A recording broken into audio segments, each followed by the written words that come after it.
गुप्तचरों एवं शार्दुल द्वारा रावण को वानर सेना का समाचार बताना। गुप्तचरों ने लंकापति रावण को यह बताया कि श्री रामचंद्र जी की सेना सुवेल पर्वत के पास आकर ठहरी है और वे सर्वथा अजय है।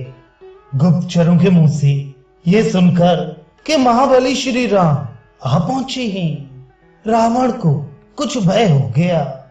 वे शार्दुल से बोला, निशाचर, तुम्हारे शरीर की कांति पहले जैसी नहीं रह गई है। तुम दीन दुखी दिखाई दे रहे हो। कहीं कुपित हुए शत्रुओं के वश में तो नहीं पड़ गए थे। उसकी इस प्रकार पूछने पर भय से घबराए हुए शार्दुल ने राक्षस प्रवर रावण से मंद स्वर में कहा, राजन, उन शेष वानरों की गतिविधि का पता गुप्तचरों द्वारा नहीं लगाया जा सकता। वे बड़े पराक्रमी, बलवान तथा श्री रामचंद्र जी के द्वारा सुरक्षित हैं। उनसे वार्तालाप करना भी असंभव है। अतः आप कौन हैं, आपका क्या विचार है, इत्यादि प्रश्नों के लिए वहां अवकाश ही नहीं मिलता। पर्वतों के समान विशालकाय वानर सब ओर से मार्ग की रक्षा करते हैं, अतः वहां प्रवेश होना भी कठिन ही है। उस सेना में प्रवेश करके ज्यों ही उसकी गतिविधि का विचार करना आरंभ किया, त्यों ही विभीषण के साथी राक्षसों ने मुझे पहचान कर बलपूर्वक पकड़ लिया और बारंबार इधर उधर घुमाया। उस सेना के बीच अमर्ष से भरे हुए वानरों ने घुटनों, मुक्कों, दांतों और थप्पड़ों से मुझे बहुत मारा और सारी सेना में मेरे अपराध की घोषणा करते हुए सब ओर मुझे घुमाया। सर्वत्र घुमाकर मुझे श्री राम के दरबार में ले जाया गया।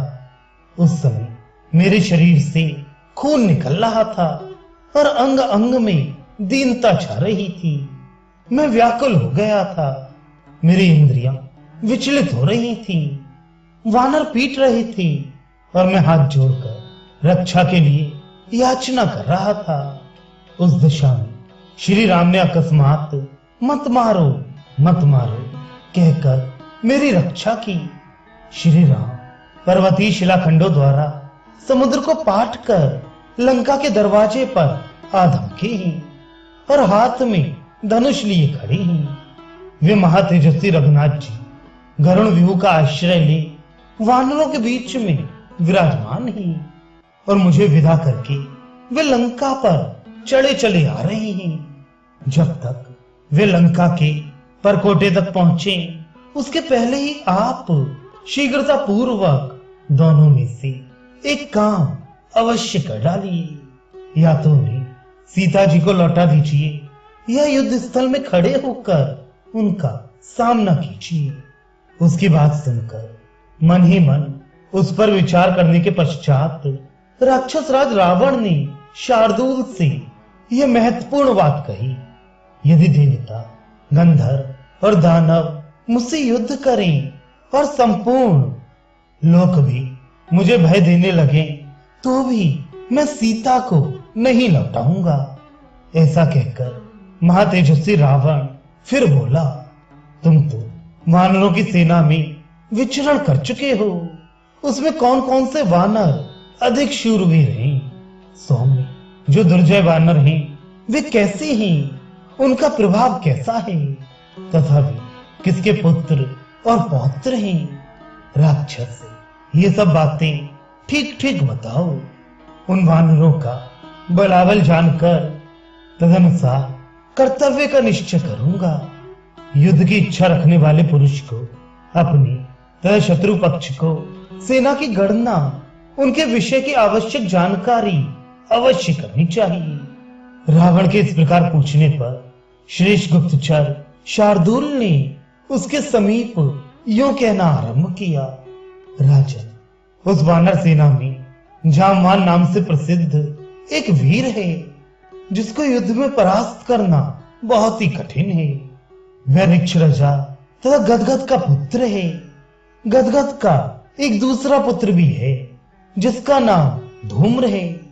इंद्र के गुरु बृहस्पति का पुत्र केसरी है, जिसके पुत्र हनुमान ने अकेले ही यहाँ आकर पहले बहुत से राक्षसों का संहार कर डाला था। धर्मात्मा और पराक्रमी सुषेण धर्म का पुत्र है। राजन, दधिमुख नामक सौम्य वानर चंद्रमा का बेटा है। सुमुख, दुर्मुख और वेगदर्शी नामक वानर वे मृत्यु के पुत्र हैं। निश्चय ही स्वयंभू ब्रह्मा ने मृत्यु की ही इन वानरों के रूप में सृष्टि की है।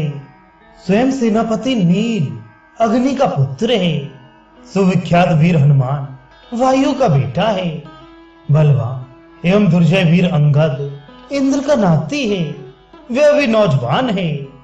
बलवान वानर नैंद और द्विवेद ये दोनों अश्विनी कुमारों के पुत्र हैं।